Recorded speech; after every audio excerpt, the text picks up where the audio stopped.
اچھا، اس سے پہلے میں کہوں گا ڈرون اٹیکس ہونے شروع ہو گئے، اور یہ 2006 سے ڈرون اٹیک 4 سے 5 سے آہستہ آہستہ بڑھتے گئے۔ ڈرون اٹیکس کیا ہوتا تھا کہ وہاں جا کے اٹیک کرتے تھے قبائلی علاقے میں، وہاں زیادہ تر بے قصور لوگ مارے جاتے تھے۔ وہ کیا بدلہ کس سے لیتے تھے؟ وہ آ کے پاکستان کی سیکورٹی فورسز، پولیس کے خلاف بدلہ لیتے تھے۔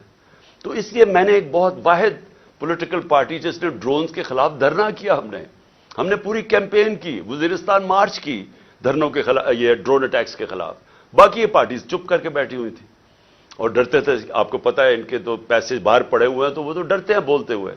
جب آپ کی دولت وہاں باہر پڑی ہو تو خوف آتا ہے ان سے۔ اس کے بعد کیا ہوا؟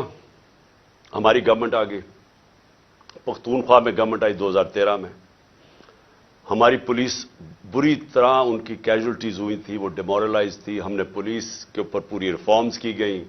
آئی جی درانی صاحب کو ہم نے یہاں سے لے کے گئے مرحوم، وہ آئے وہاں، ہم نے پولیس کو ریفارم کیا، پولیس کمانڈوز کی ٹریننگ کروائی، پہلی دفعہ پولیس کمانڈوز کو ڈیولپ کیا، اور ادھر سے پھر فائٹ بیک ہوئی، اور پختونخوا کی جو پولیس تھی وہ پھر کھڑی ہوئی اپنے پیر پہ، اور اتنی قربانیوں کے باوجود انہوں نے ان کے اینڈ میں دیکھیں کہ ساری قوم کھڑی ہوگی پختونخوا کی پولیس کے ساتھ، کیونکہ انہوں نے پھر قربانیاں دی اور روکا دہشت گردوں کو۔